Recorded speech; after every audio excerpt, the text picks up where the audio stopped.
Conversar. Entrevista especial do Jornal Jangadeiro. O Bora Conversar de hoje recebe o homem por trás de vários sucessos da propaganda brasileira. Você lembra da campanha da Parmalat, Yuri e Carla Moura? Quem não tem a foto? Foi ele. Lembra das icônicas campanhas da Bombril? Também. Demais. Ele também é o responsável. Eu estou falando do publicitário Washington Oliveto. E ele não é só referência no mercado da propaganda nacional, mas de todo mundo. Ele fala com a gente, direto da França. Boa tarde para você aí, bom dia para todos nós aqui, Oliveto. Boa tarde a todos vocês, né? Prazer falar com vocês. Parler en français, bonjour, bonsoir, já. Lembrando, você que está nos acompanhando de qualquer parte do mundo, pode acompanhar o Bora Conversar na Jangadeiro FM pelo 101.7, também no YouTube, no Facebook do Jornal Jangadeiro. Você também participa mandando perguntas pelo 981543814 pelo chat do YouTube. Oliveto, o que é que você acha de ser considerado o Pelé da publicidade? Um reconhecimento, não é? É um reconhecimento. Eu acho que isso acontece por um fenômeno geracional.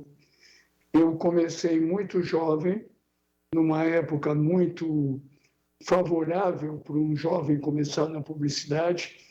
Eu tinha 18 anos de idade e não parei nunca mais.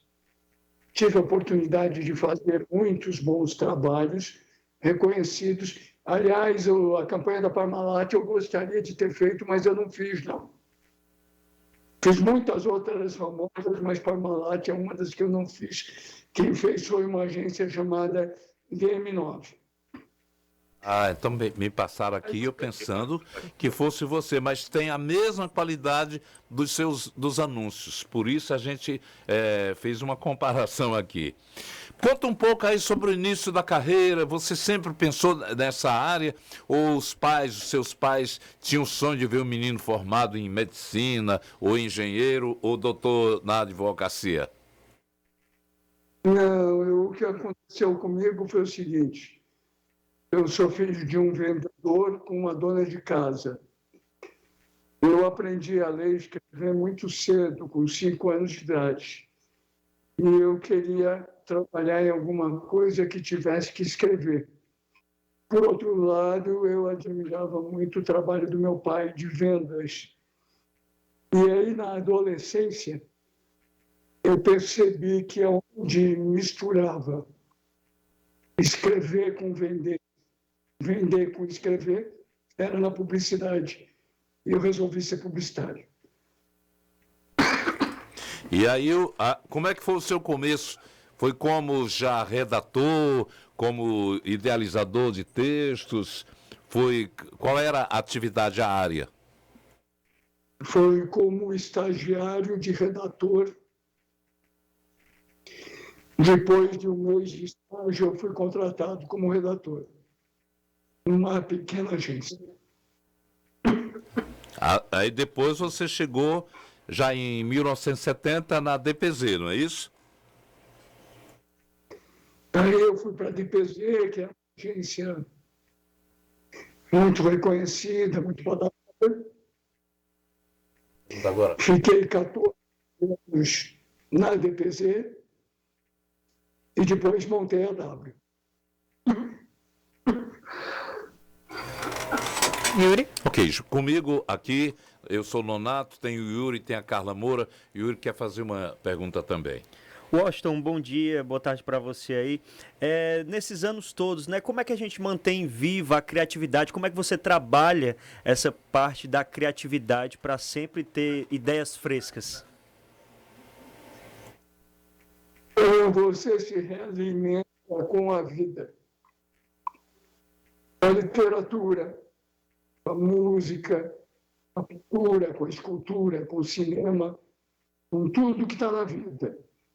Você tira isso da vida, transforma em publicidade e devolve para a vida. Esse é o truque para realimentar e continuar muito tempo.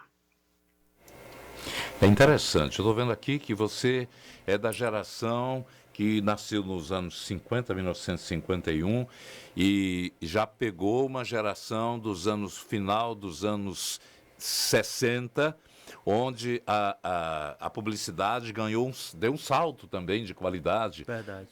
Deu um salto de qualidade.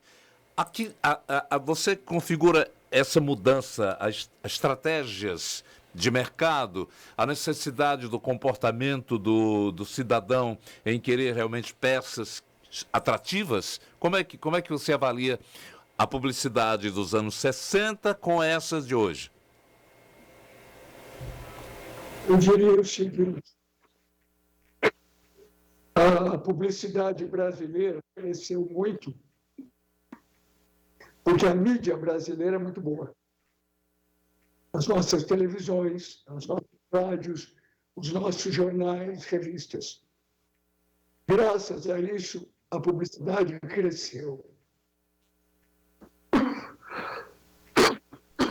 Perfeito. Washington, muito bom dia, prazer, boa tarde, né, para você, prazer conversar com você nessa tarde, né, de segunda-feira. Aproveitando aí esse gancho, né, de que você bem citou sobre a qualidade do trabalho que já é feito aqui no Brasil. Ao longo dos anos, nós tivemos aí a TV, rádio como protagonistas, né, como os espaços ali, campeões realmente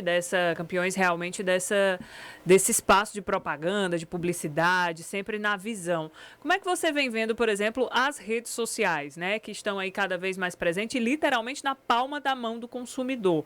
Como fazer hoje esse equilíbrio no mercado publicitário? Mais do que nunca, as coisas precisam se integrar. A boa publicidade hoje é aquela que mistura o online com o offline. Mistura a mídia tida como tradicional com a mídia tida como de vanguarda. Mistura a televisão com a rede social. E, inclusive, muitas mídias estão se renovando.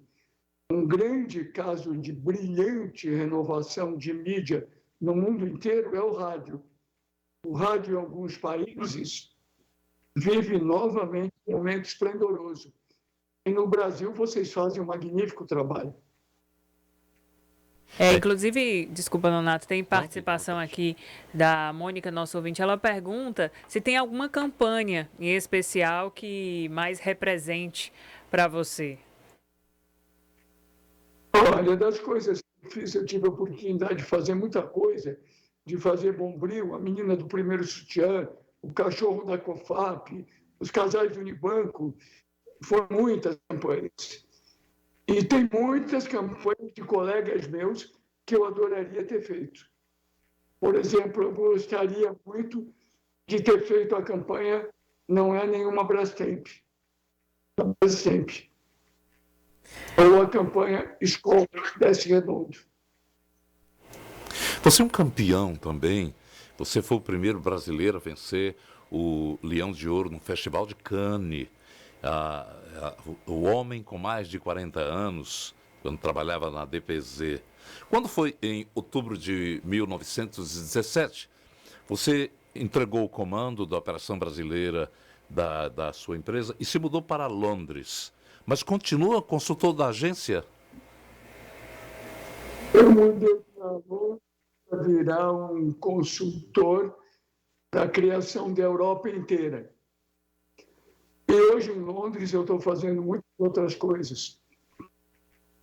Eu estou fazendo jornalismo no Globo, na Rádio Globo, na CBN. Eu estou fazendo os WCasts na Globoplay. Eu estou escrevendo um novo livro com o Philip Kotler. Estou preparando um monte de palestras. Então, por exemplo, nessas minhas férias aqui, eu tenho trabalhado mais do que nunca. A trajetória no Brasil também fez com que você tivesse parcerias. Quais foram os melhores parceiros nessa área da publicidade durante a sua participação aqui no país? Muitos.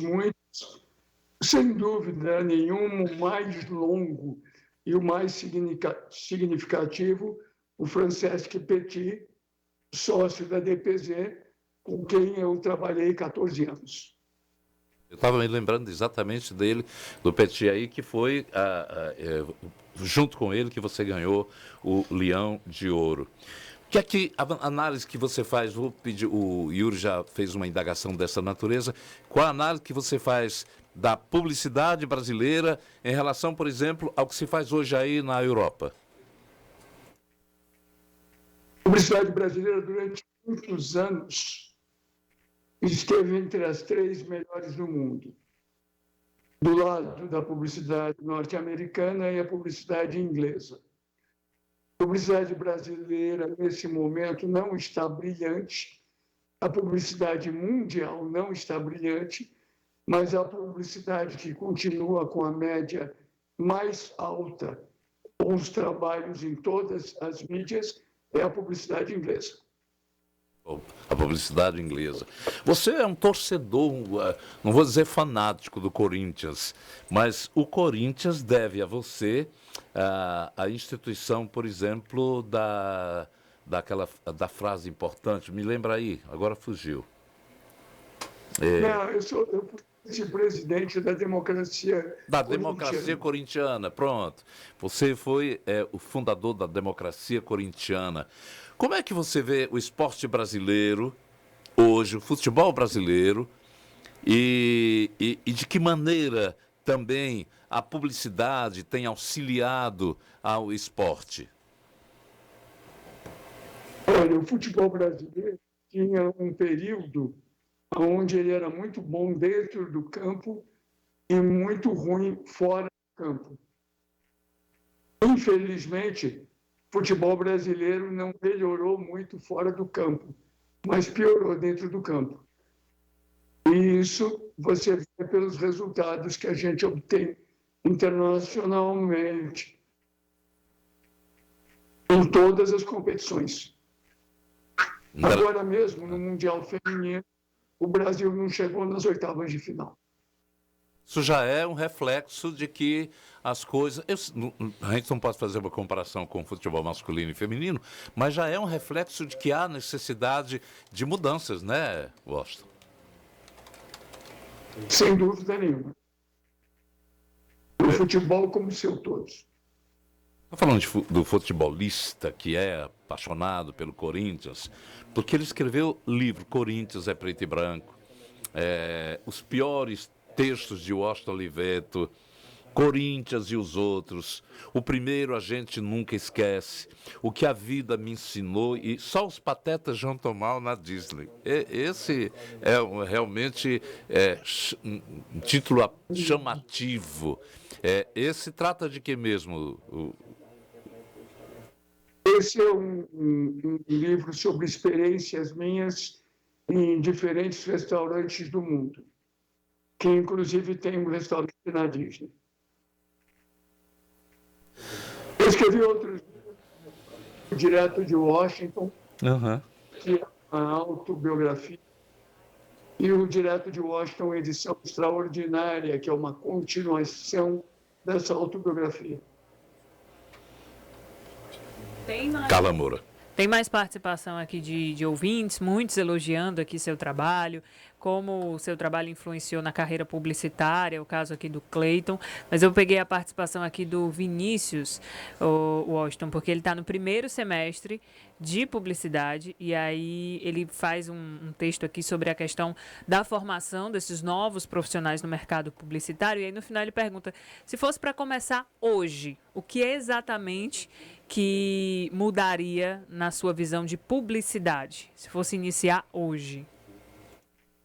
Eu diria o seguinte, em qualquer momento, seja quando eu iniciei, seja para quem está iniciando hoje, a grande consciência que tem que se ter que na publicidade o fundamental é a grande ideia.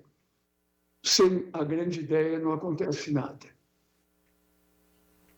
Se eu fosse começar hoje, eu procuraria repetir uma coisa que aconteceu na minha vida, que foi o fato de eu ter algum talento, é bom ter algum talento, alguma sorte, é bom ter alguma sorte e trabalhar muito. Tem que trabalhar bastante. Isso que é o conselho. Aliás, o dia de publicitário realmente exige uma dedicação enorme, principalmente porque quando ele sai do trabalho, ele volta a conviver também individualmente, integrado também às coisas, na rua, no restaurante, no futebol. As ideias surgem ali e muitas delas devem ter também surgido. Qual foi a ideia que surgiu mais surpreendente para você, que transformou numa publicidade? A publicidade é uma coisa que você controla a hora de fazer, como profissional, mas não controla a hora de não fazer. Então, eu tive inúmeras vezes onde eu não estava trabalhando e acabei tendo uma ideia que resolveu um problema mercadológico. Vou dar um exemplo para vocês de uma viagem de férias em Pernambuco, em Porto de Galinhas. Eu estava na da piscina do hotel, quando eu vi um trio destino tocando uma música que eu reconheci, que era o rock do Jeg, que tinha sido um grande sucesso do Genival Lacerda. E me surgiu uma ideia de fazer uma campanha para Triton com o rock do Jeg. Eu fiz e ela foi um enorme sucesso. Isso de vez em quando acontece. Qual foi aquela campanha que você imaginava, colocou todo o esforço da equipe e de repente não surtiu efeito? Tem alguma? Tem muitas, é muito normal que aconteça, principalmente para quem trabalha há tantos anos nessa atividade. Uhum. Eu te diria, vou te dar um exemplo, uma frustração que eu tenho na minha vida, é que tem uma categoria de produto que eu gostaria de ter feito uma grande campanha e eu não fiz, que foi cerveja. Eu não fiz uma brilhante campanha de cerveja na minha vida. Aliás, você toca num ponto que sempre me chamou a atenção nossa, é de que as propagandas de cerveja, elas sempre estão se reinventando, estão descobrindo formas novas de se anunciar, não é isso? Elas têm que fazer isso porque é uma área muito competitiva, com muito dinheiro investido. Deixa eu só pegar aqui para clientes, por exemplo, anunciantes de rádio, TV, jornal, que muitas vezes anunciam durante 6 meses ou um período mais longo e de repente diz, não, já basta. E parou. Sair da vitrine é perigoso, né? Construir imagem é como construir uma casa. O tijolinho que você põe hoje tem que ter a ver com o tijolinho que você põe amanhã e depois da manhã. Por isso é importante investir, mesmo que pouco, o tempo inteiro. Recado aí para os anunciantes, que um tijolinho aqui, outro amanhã, e eles vão conseguindo que a marca permaneça. Já imaginou? O recall, né? O recall. Oliveto, a primeira publicidade que me vem à mente, num programa de rádio esportivo da Rádio Tupi do Rio de Janeiro.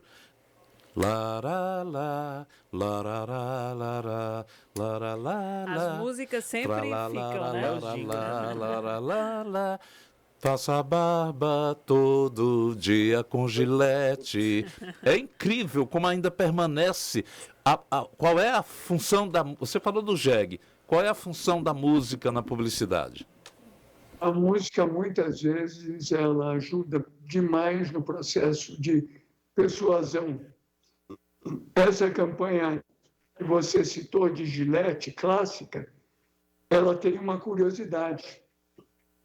Ela, mais do que vender Gillette, ela procurava ensinar o brasileiro a fazer a barba todos os dias, porque os brasileiros não faziam a barba todos os dias.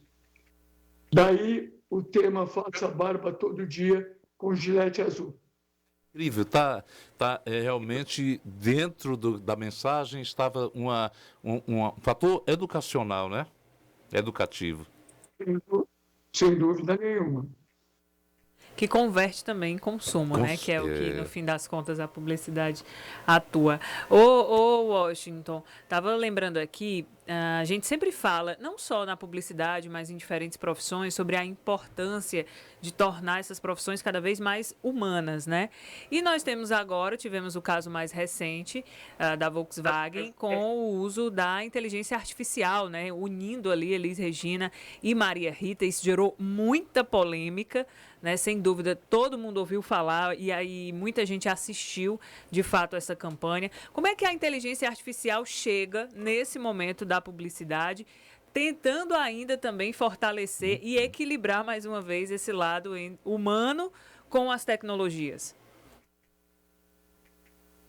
A inteligência artificial ela é útil para materializar grandes ideias, mas não serve para nada se não tiver uma grande ideia. Então, na verdade, a ideia do filme da Volkswagen é botar mãe e filha cantando juntas. Uma canção que une as duas. A inteligência artificial, no caso, ajudou a materializar isso tecnicamente. Mas sem a ideia não aconteceria nada. Aham.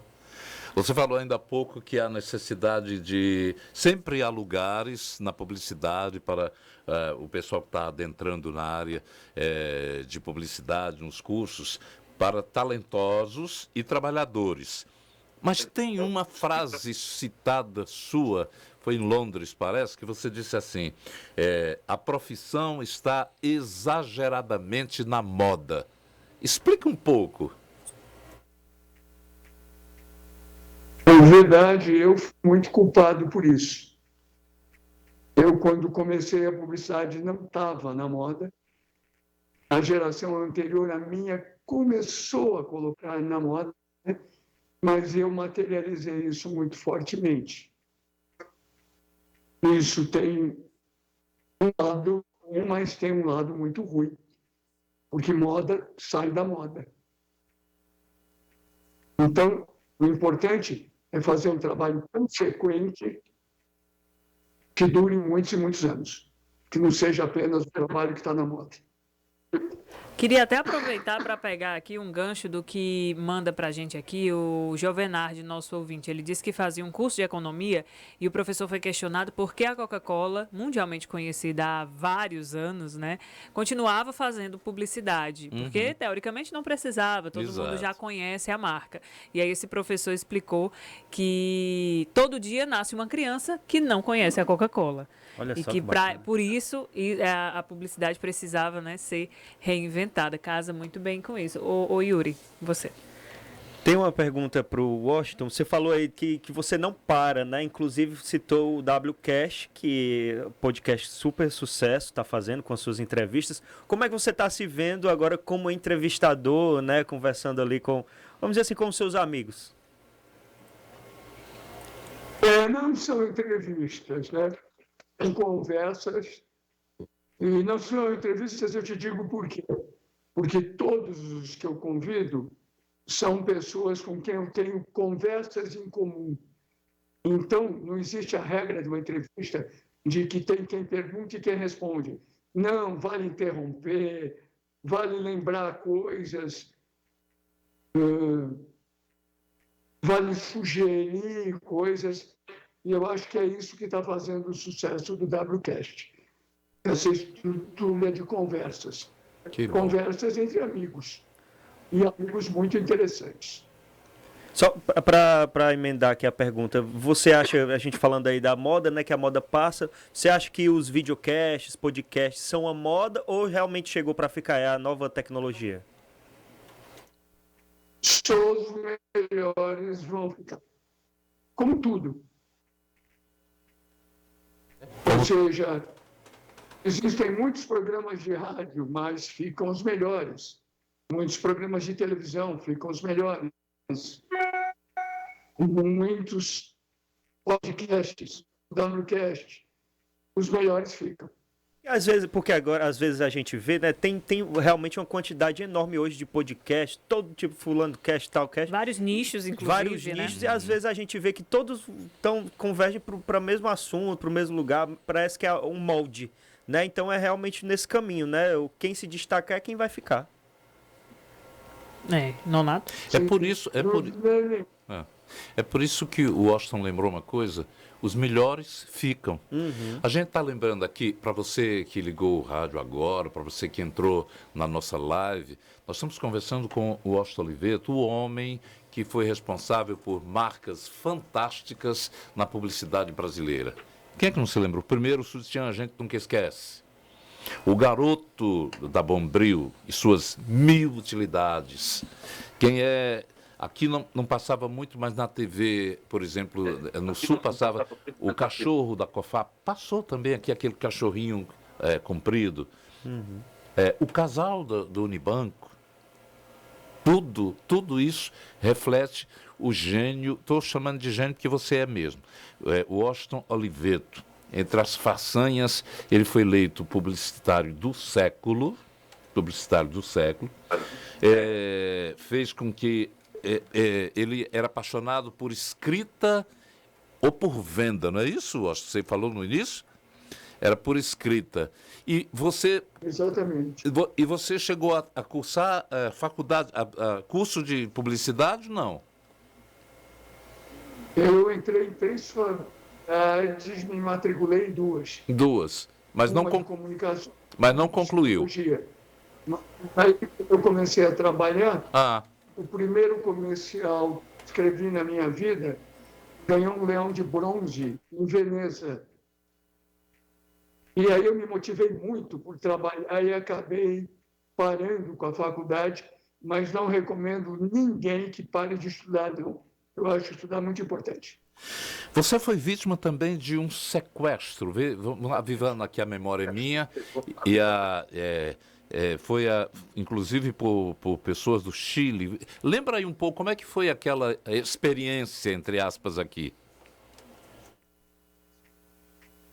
Foi em 2001, no dia 11 de dezembro, uma experiência traumática, sem dúvida nenhuma. Eu nunca vi ninguém, mas depois os que foram pegos, a maior parte eram estrangeiros, alguns chilenos, e eu fiquei sequestrado durante 53 dias, no cubículo, e o erro deles, eles acabaram sendo descobertos. Eles tentaram me deixar ainda preso e me abandonar. Eu percebi que podia pedir socorro sem ser agredido, coisa que antes eu não podia fazer. E a vizinha do lado ouviu, através de um estetoscópio, estudante de medicina, a minha voz e chamou a polícia. O Washington está lembrando aqui realmente uma experiência traumática. Foi por isso que você saiu do país? Não, você saiu foi em 2017, que resolveu morar em Londres, né? Eu resolvi morar em Londres, eu fui trabalhar em Londres e queria que meus filhos adolescentes estudassem em Londres. Você saiu um pouco desolado quanto ao cenário brasileiro, não é? Mas não saí por causa disso. Eu saí, era uma decisão pessoal. E qual é... Mas eu saí em 2017. O cenário brasileiro, a partir de 2018, me daria vontade de sair. Qual é a visão que você tem do país hoje? Eu acho que a gente está vivendo um período de reconstrução. A gente teve um período muito ruim durante o governo Bolsonaro, em todas as áreas. Eu acompanhei isso, inclusive a péssima imagem do Brasil fora do Brasil, onde eu moro, e agora as coisas começam a se reconstruir. Foi uma má publicidade, né? Vamos dizer assim, né, Washington? Sem dúvida nenhuma, foi uma mensagem passada sobre o Brasil. Ok. A gente conversou com essa figura que é realmente dotada de uma genialidade na área da publicidade, é um pai de família amoroso, um gênio que trata e que quem já trabalhou com você sempre falou, deu informações fantásticas sobre, realmente trabalha como um mestre, um professor, um pai e um amigo. São fatos importantes na carreira de quem realmente quer crescer e junto consigo a empresa também, não é, Oliveto? É fundamental, né? Eu, sem dúvida nenhuma, me orgulho muito de ter tido comigo equipes maravilhosas. Sem as minhas equipes, eu não teria feito nada. E eu acabei aprendendo, muito jovem, a liderar, creio eu, que bem as minhas equipes. Uma coisa interessante, você nunca atuou em campanhas políticas? Não, nunca fiz, nunca quis fazer. Por quê? Eu sempre trabalhei exclusivamente para iniciativa privada. Aham. Eu não gosto de fazer campanhas políticas, não gostaria, né? Nunca fiz, porque as decisões são políticas. E eu, para fazer um bom trabalho, preciso de decisões profissionais. Nossa, muito bom.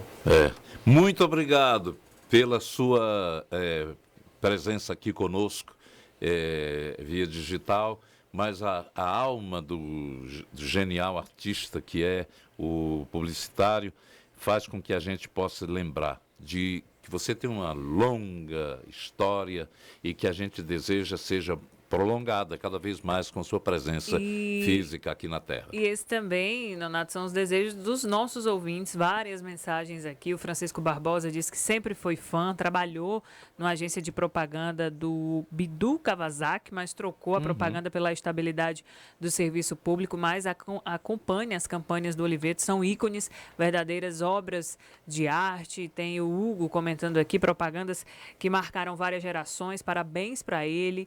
O Hugo, motorista de aplicativo, ele diz saudade das propagandas dos anos 80, dos anos 90. Enfim, muita gente saudando aqui exatamente a presença e a participação. E a gente fica muito feliz de ter, né, um convidado tão ilustre aqui na Jangadeiro Band News FM. Obrigado. Um abraço para você. Obrigado, um abraço para vocês. Parabéns pelo trabalho. Obrigado. O Washington Oliveto, iluminando.